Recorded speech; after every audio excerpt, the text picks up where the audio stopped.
오늘 들려드릴 사연은 정말 믿기 어려운 실화입니다. 저는 제가 직접 세운 은행 앞에서 쫓겨났습니다. 그것도 제 손으로 키워낸 임원에게 말이죠. 낡은 외투를 걸친 제 모습을 보며 그는 이렇게 말했어요. 당장 나가지 못해? 여긴 거지가 올 곳이 아니야. 그때 제 손에는 금빛 자수가 새겨진 낡은 통장 하나가 쥐어져 있었습니다. 바로 그 통장이 제 인생 전부를 바꿔놓을 줄은 아무도 몰랐죠. 제 발밑에서 그 통장을 짓밟던 그 남자는 더더욱 몰랐을 겁니다. 이 충격적인 반전과 심판의 이야기가 궁금하시다면 지금 바로 구독과 좋아요 버튼을 눌러주세요. 여러분의 작은 지지가 제가 다시 일어설 수 있는 큰 힘이 됩니다. 이어서 이 통쾌한 실화의 전말을 지금부터 말씀드리겠습니다. 저는 서경옥, 70의 나이에 스스로 거리로 나왔습니다. 제가 만든 금성그룹의 최대 주주이자 이사장이었던 제가 왜 그런 선택을 했는지, 그리고 그 끝에서 무엇을 되찾았는지 지금부터 말씀드리겠습니다. 금성그룹 창업주 서경옥이 스스로 노숙자가 되어 자신이 세운 은행을 찾아갑니다. 탐욕스러운 임원 한주원에게 모욕당하고 금빛 통장을 짓밟히지만 그녀는 침묵합니다. 하지만 그 모든 순간이 녹화되고 있었고 결국 화려하게 복귀한 그녀는 부패한 임원을 심판하며 잃어버렸던 나눔의 가치를 되찾습니다. 저는 그날 늦가을 찬바람이 뼛속까지 스며드는 거리를 걸어 금성금융 본사 앞에 섰습니다. 제가 40년 전 첫 삽을 뜬 그 자리였죠. 낡은 외투 주머니 속 통장을 만지작거렸습니다. 금빛 자수가 희미하게 남은 그 통장은 제가 유일하게 가지고 나온 물건이었어요. 은행 문을 열고 들어서는 순간 모든 시선이 저에게 쏠렸습니다. 떡진 머리, 때 묻은 외투를 입은 제 모습이 이곳과 얼마나 어울리지 않는지 저도 알고 있었어요. 창구로 걸어가는 동안 사람들이 코를 막으며 비켜섰습니다. 가슴이 무너져 내렸죠. 하지만 이게 제가 선택한 길이었습니다. 어르신, 무엇을 도와드릴까요? 젊은 여직원이 당황한 표정으로 물었습니다. 저는 떨리는 손으로 금빛 통장을 내밀었어요. 잔액 확인만 하고 싶습니다. 미나는 통장을 받아들며 눈을 크게 떴어요. 낡았지만 통장 표지에 새겨진 금빛 자수를 유심히 보더니 조심스럽게 컴퓨터에 입력하기 시작했습니다. 바로 그때였습니다. 2층 VIP 라운지에서 한 남자가 내려왔어요. 한주원 이사였습니다. 제가 15년 전 직접 발탁해서 키운 인재였죠. 뭐 하는 거야? 여기가 무슨 노숙자 쉼터야? 악취가 진동하잖아. 당장 내보내. 미나가 당황하며 말했습니다. 하지만 이사님, 고객님께서 업무를 보시려고. 고객, 저게 고객으로 보여. 우리 금성금융 이미지가 얼마나 실추되는지 알아? 보안 2분 밖으로 모셔드려. 그리고 출입 금지 명단에 올려. 저는 아무 말도 하지 않았습니다. 그저 미나에게서 통장을 돌려받고 천천히 돌아섰어요. 앞으로 저런 사람들 절대 들이지 마. 우리 금성그룹 품위가 얼마나 중요한지 알잖아. 은행 문을 나서며 통장을 꺼내 들여다봤습니다. 희미하게 새겨진 금빛 자수 아래에 이렇게 적혀 있었죠. 금성복지재단 나눔으로 시작한 우리의 약속. 서경옥 이 통장은 내가 잃은 것들의 무게다. 1년 전 제 아들 내외가 해외 봉사활동 중 사고로 세상을 떠났습니다. 그들이 평생 실천했던 나눔의 정신을 저는 잊고 살았어요. 그리고 석 달 전 차성호 팀장이 제게 보고서 한 장을 가져왔습니다. 한주원 이사의 비리 의혹이었어요. 재단 기금 횡령, 허위 보고서 작성 증거들이었죠. 하지만 저는 궁금했습니다. 과연 한주원만 부패한 걸까요? 아니면 제가 만든 금성그룹 전체가 썩어가고 있는 걸까요? 그래서 결심했습니다. 스스로 가장 낮은 곳으로 내려가 금성그룹의 진짜 민낯을 확인하기로요. 성호 팀장만이 이 사실을 알고 있었습니다. 석 달이 흘렀습니다. 그리고 오늘 제가 세운 은행에서 쫓겨났어요. 이게 제가 확인하고 싶었던 금성그룹의 민낯이었습니다. 다음 날 아침 저는 다시 그 은행 앞에 섰습니다. 손에는 여전히 그 금빛 통장이 쥐어져 있었어요. 오늘은 ATM에서 직접 확인해 보려고 했죠. ATM 앞에 서서 카드를 넣으려는데 손이 떨렸습니다. 사용법을 제대로 몰랐거든요. 화면을 이리저리 눌러봤지만 잘 되지 않았습니다. 그때 뒤에서 익숙한 목소리가 들렸어요. 아니, 어제 그 거지 아냐? 출입 금지 시켰다고 했잖아. 한주원이었습니다. 오늘따라 더 비싼 정장을 입고 있었고 손목에는 번쩍이는 시계가 채워져 있었어요. 그는 경비원을 불렀습니다. 김 대리, 이 사람 어제 출입 금지 명단에 올리라고 했잖아. 저는 ATM 앞에서 물러서며 조용히 말했습니다. 잠깐만 확인하고 나가겠습니다. 확인, 당신 같은 사람이 무슨 돈이 있다고? 한주원은 제 앞으로 다가와 제 손에서 통장을 낚아챘어요. 이게 뭐야? 금성복지재단, 이런 걸 어디서 주워온 거야? 재단 통장을 훔쳐. 이거 범죄잖아. 제 것입니다. 당신 것 웃기고 있네. 이 재단이 얼마나 큰 곳인지 알아? 당신 같은 거지가 가질 수 있는 통장이 아니라고. 그 순간이었습니다. 한주원이 통장을 바닥에 던졌어요. 그리고는 구두 발로 그 위를 밟고 지나갔습니다. 일부러였어요. 천천히 비틀듯이 밟으면서 지나갔죠. 다음에 또 오면 경찰에 신고할 거야. 금성그룹의 이미지를 실추시키는 건 용납 못해. 저는 무릎을 꿇고 바닥에서 통장을 주워들었어요. 금빛 자수가 더 흐려진 것 같았습니다. 손이 부들부들 떨렸습니다. 분노가 아니었어요. 슬픔이었죠. 제가 키운 사람이 이렇게 변해 있다는 사실이 너무 슬펐습니다. 그때 미나가 은행 밖으로 뛰어나왔어요. 할머님, 괜찮으세요? 이사님이 너무 심하셨어요. 그녀는 제 손에서 통장을 받아 조심스럽게 닦아줬습니다. 이 통장 정말 특별해 보여요. 지난번에도 느꼈는데 보통 통장이 아니에요. 제가 고개를 들었을 때 멀리 은행 건너편에서 누군가 저를 바라보고 있었습니다. 정장을 입은 남자였는데 손에 카메라 같은 것을 들고 있었어요. 차성우 팀장이었죠. 그는 제 직속 비밀 감사팀을 이끄는 사람이었습니다. 유일하게 제 정체를 알고 있는 사람이기도 했어요. 그가 지금까지의 모든 순간을 기록하고 있었다는 걸 깨달았습니다. 미나에게 통장을 돌려받고 천천히 걸어 나왔습니다. 성우 팀장은 고개를 살짝 숙이며 저를 바라봤어요. 그의 눈빛에서 저는 확신을 읽을 수 있었습니다. 때가 왔습니다. 이제 끝낼 시간이었어요. 은행을 나와 근처 공원 벤치에 앉았습니다. 손에 든 통장을 천천히 닦아냈어요. 한주원의 구두 자국이 선명하게 남아 있었죠. 이 통장을 처음 만들었던 날이 생각났습니다. 30년 전이었어요. 회사가 처음 안정되고 여유가 생겼을 때였죠. 아들이 대학생이었는데 봉사 동아리 활동을 하고 있었습니다. 어느 날 아들이 제게 말했어요. 엄마, 우리 번 돈으로 누군가를 도울 수 있다는 게 얼마나 큰 축복인지 알아요? 그 말이 제 마음을 움직였습니다. 그래서 만든 게 금성복지재단이었어요. 이 금빛 통장은 그 시작점이었죠. 하지만 세월이 흐르면서 저는 그 마음을 잃어버렸어요. 회사를 키우는 데만 몰두했고 숫자를 늘리는 데만 집중했습니다. 그러다 1년 전 아들 내외가 아프리카에서 우물을 만들던 중 사고로 세상을 떠났습니다. 장례식장에서 수많은 사람들이 찾아왔어요. 아들 내외가 도왔던 사람들이었죠. 그들의 눈물을 보며 저는 깨달았습니다. 제가 얼마나 멀리 와버렸는지를요. 석 달 동안 거리에서 살았어요. 추위와 배고픔을 견뎠고 사람들의 차가운 시선을 받았습니다. 그리고 오늘 제가 만든 회사에서 짓밟혔죠. 하지만 이상했습니다. 분노보다는 깨달음이 먼저 왔어요. 한주원은 제가 만들어낸 시스템의 결과물이었습니다.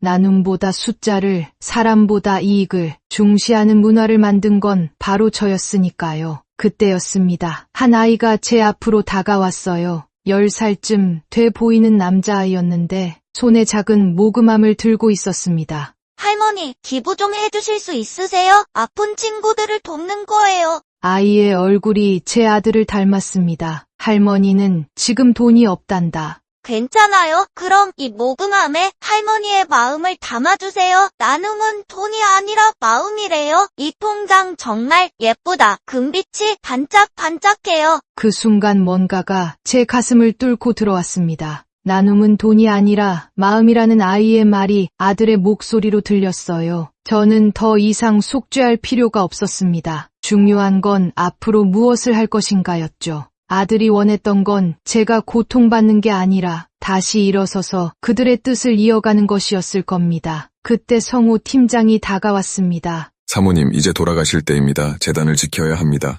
저는 고개를 끄덕였습니다. 그가 건넨 봉투 안에는 한주원의 비리 증거들이 가득했어요. 재단 기금 횡령, 미술품 투기, 허위 보고서 작성, 모든 것이 기록되어 있었죠. 모든 장면을 녹화했습니다. 특히 오늘 통장을 밟던 장면까지요. 저는 천천히 일어섰습니다. 이제 끝낼 시간이었어요. 다음 날 아침, 저는 오랜만에 제대로 된 옷을 입었습니다. 진남색 정장이었어요. 제가 중요한 자리에 갈 때마다 입던 옷이었죠. 차에서 기다리던 성우 팀장이 차문을 열어줬습니다. 준비되셨습니까, 사모님? 이제는 회장이라고 불러줘요. 오늘부터 다시 시작이니까요. 금성금융본사 앞에 도착했을 때 사람들이 웅성거렸습니다. 은행 문을 열고 들어서는 순간 모든 소음이 멈췄어요. 2층 VIP 라운지 앞에 도착했을 때 한주원이 마침 나오는 중이었습니다. 그는 저를 보더니 갑자기 허리를 구부렸어요. 회장님이 어떻게 여기에? 저는 그의 앞으로 천천히 걸어갔습니다. 그리고 손에서 금빛 통장을 꺼내 들었어요. 며칠 전 자네가 밟았던 통장이야. 한주원의 얼굴이 새하얘졌습니다. 회장님, 설마 그때 그 노숙자가? 그래, 바로 나였어. 내가 거지라고 부르고 출입 금지시키고 통장을 발로 밟았던 그 사람이 바로 나야. 긴급 이사회를 소집한다. 전 임원 30분 내로 회의실 집합. 30분 후 이사회 회의실은 꽉 찼습니다. 한주원은 가장 구석 자리에 얼굴이 새파랗게 질린 채 앉아 있었죠. 저는 단상에 섰습니다. 나는 석 달간 거리에서 살았어요. 내가 세운 회사가, 내가 키운 사람들이 어떻게 변했는지 보기 위해서였죠. 그리고 한주원 이사의 비리 의혹을 직접 확인하기 위해서이기도 했습니다. 화면에 영상이 재생되기 시작했습니다. 제가 노숙자 행색으로 은행에 들어서는 장면부터였어요. 한주원이 저를 모욕하는 장면, 통장을 바닥에 던지는 장면, 그리고 구두로 밟는 장면까지. 회의실이 숨죽였어요. 한주원 이사, 일어나봐요. 한주원이 떨리는 다리로 일어섰습니다. 한주원 이사는 지난 2년간 재단 기금 12억 원을 횡령했습니다. 명목상 복지 사업비로 처리하고 실제로는 개인 미술품 구매에 사용했죠. 증거 서류들이 화면에 하나씩 떴습니다. 회장님, 그게 아니라 제가 오해가 있었습니다. 오해? 은행 계좌 거래 내역이 다 있는데 무슨 오해야? 저는 금빛 통장을 들어 올렸습니다. 이 통장을 당신이 밟았을 때 나는 결심했습니다. 금성그룹이 얼마나 타락했는지 충분히 확인했다고 말이죠. 오늘 이 자리에서 나는 창업주이자 최대 주주로서 긴급 이사회를 소집하고 한주원 이사 해임 안건을 상정합니다. 그가 재단 기금을 횡령한 증거, 허위 보고서를 작성한 증거, 그리고 금성그룹의 창업 정신을 짓밟은 결정적 증거가 바로 이 영상입니다. 저는 임원들에게 물었습니다. 한주원 이사 해임에 찬성하시는 분 손들어 주시기 바랍니다. 모든 임원들의 손이 올라갔습니다. 만장일치였어요. 한주원 이사는 즉시 해임되며 횡령 금액 전액을 반환해야 합니다. 그리고 검찰에 고발 조치하겠습니다. 경호원들이 들어와 한주원을 부축해 나갔습니다. 회의실에 다른 임원들을 바라봤습니다. 여러분, 우리가 언제부터 사람을 겉모습으로 판단했나요? 금성그룹의 창업 정신이 뭡니까? 나눔입니다. 하지만 우리는 그걸 잊었습니다. 저부터 잊었죠. 그래서 제가 직접 거리로 나간 겁니다. 저는 금빛 통장을 들어 올렸습니다. 이 통장은 30년 전 재단을 처음 만들 때 제 아들이 선물한 겁니다. 나눔으로 시작한 우리의 약속이라고 써 있죠. 저는 그 약속을 지키지 못했어요. 하지만 이제는 다시 시작하겠습니다. 회의실에 박수가 터져 나왔습니다. 일주일 후 금성그룹 전 직원회의가 열렸습니다. 본사 대강당과 전국 지점이 화상으로 연결됐어요. 여러분, 저는 지난 석 달간 노숙자로 살았습니다. 장래가 술렁였습니다. 그동안 저는 많은 것을 배웠어요. 사람들이 얼마나 쉽게 외모로 판단하는지, 가진 게 없다는 이유만으로 얼마나 함부로 대하는지 말입니다. 화면에 제가 은행에서 쫓겨나던 영상이 나왔습니다. 부끄럽지만 보여드립니다. 우리 회사가, 우리 직원들이 어떻게 행동했는지 직시하기 위해서입니다. 그리고 미나가 저를 도우려 했던 장면이 나왔어요. 하지만 단 한 사람, 이 직원만은 달랐습니다. 미나 씨, 앞으로 나와주세요.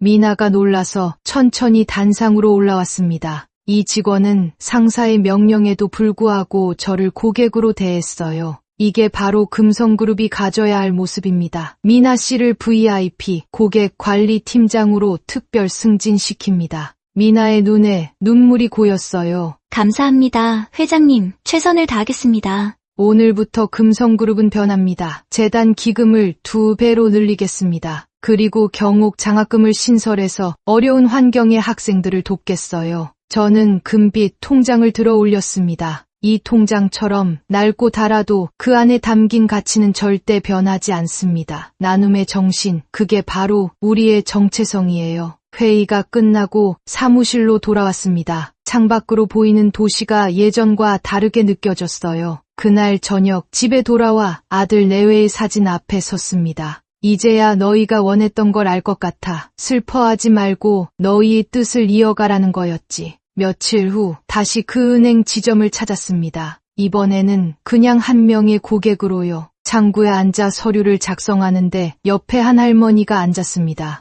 낡은 옷을 입고 있었고 손에는 오래된 통장을 들고 있었어요. 미나는 그 할머니에게도 똑같이 정성스럽게 인사했습니다. 어르신, 어떻게 도와드릴까요? 통장 주시겠어요? 정성껏 처리해드리겠습니다. 미나는 할머니의 낡은 통장을 두 손으로 받아 조심스럽게 다뤘습니다. 마치 금빛 자수가 새겨진 보물처럼요. 저는 그 모습을 보며 미소 지었습니다. 변화가 시작되고 있었어요. 업무를 마치고 밖으로 나오는데 그때 만났던 소년이 또 모금함을 들고 서 있었습니다. 할머니, 저번에 그 할머니 맞죠? 그래, 맞아. 오늘은 할머니가 기부할 수 있어. 지갑에서 수표를 꺼냈습니다. 1천만 원이었어요. 우와, 이거 진짜예요? 응, 할머니가 약속했잖아. 큰 나눔을 하겠다고. 이 돈으로 많은 친구들을 도와줘. 그리고 내가 어른이 되어도 이 마음을 잊지 마. 네, 꼭 기억할게요, 할머니. 소년이 뛰어가는 모습을 보며 저는 깨달았습니다. 제가 찾고 있던 건 바로 이거였어요.